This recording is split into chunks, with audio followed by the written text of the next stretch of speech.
post-match pints. Liverpool qualified from the group. Game 1, Steve, we were here in the Red Lion, as we have been tonight. Liverpool embarrassed by Napoli, ultimately 4-1, and it could have been 5, it could have been 6. If at that moment when that final whistle goes, you'd have said to me, you know what, the final game's going to be a dead rubber, you're not going to need to worry about it, I'd have been quietly astounded, really, but Liverpool have done the business.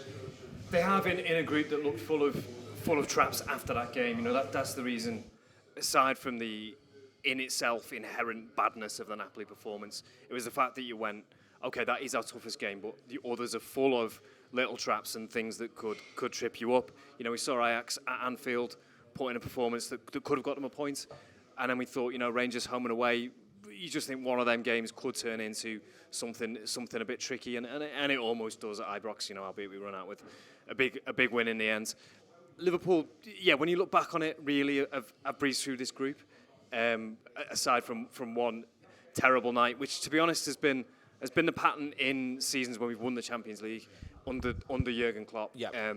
You know, we were probably spoiled a little bit by winning 6 out of 6 last season, because we've won 4 out of 5 this time, and you know, in a season when we're not quite sure where Liverpool are going to settle, it's just heartening to see them doing stuff on the biggest stage against really good opposition, and doing excellent things. There's loads of things you can pick out that weren't perfect tonight, that haven't been perfect really over this whole Champions League campaign so far. But firstly, they're in the next phase. We've all got something to look forward to in the new year. Whatever they do from now on, whatever madness we see in the league, we'll see madness. We'll see some madness. We'll probably see some brilliance as well.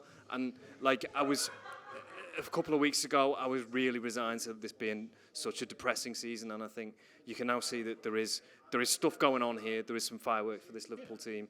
There's going to be days like Saturday, but there's also going to be nights like tonight, and we've had more nights like tonight in the last few than we've had days like Saturday.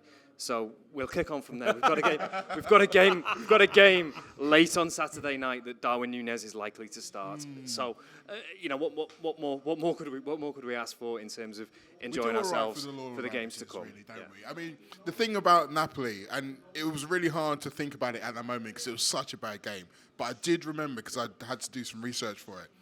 We've gone to Napoli 3 times, we've got beat 3 times, and we've qualified 3 times. So as bad as that felt, I always knew it's like, this might not be fatal.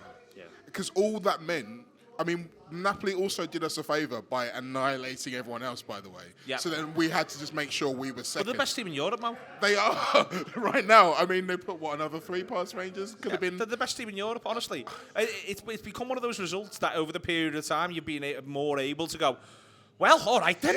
That's what until the World Cup. This is what everyone's going to have to do with, including Serie A. We get to sit back now and watch someone else have to deal with him in the last 16, which is going to be hilarious, and hopefully an English team.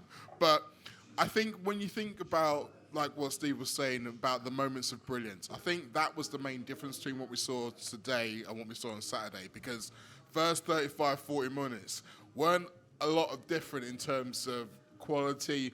Maybe the intensity was there, but there was still that sloppiness. But then we had the moment and we changed the game with brilliance. So I can't believe, Steve, like, this is how much of a knobhead I am. I'm watching the game, and it's 2022. It's about to turn 2023, and I'm watching Jordan Henderson off the left flank.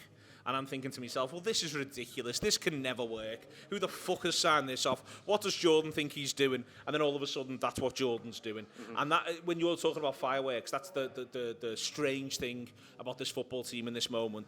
It's wonderful quality from everyone in that Liverpool move, but especially Henderson and especially Salah.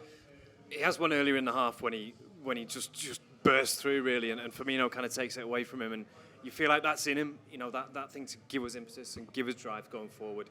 It's what Jordan Henderson's been brilliant at in this Jurgen Klopp team since 2015. Is you get it and we go from there. We go from there, and you know, you at times you're not going to be able to find that pass, but when you do, it comes off brilliantly. And when you've got Salah to hit, and now when you've got Núñez to hit as well. Previously, Mane, you know, you've got footballers that if you can find those areas, you will more often than not find them in areas where they'll convert the chances. It's a brilliant bit of inspiration to get us going. You know, it's not conjured from magic. It's there in front of him, but he plays it so well with the outside of his foot. Just it's an underrated quality, because even those of us who praise Jordan Henderson to the skies tend to talk about his game knowledge and his work rate and all of these things. I think he's technically a brilliant footballer. YouTube, press the button, become a member of the Anfield Wrap from the heart of the city of Liverpool. The best way to enjoy all your Liverpool-based videos, everything you need, every single day. It is the Anfield Wrap.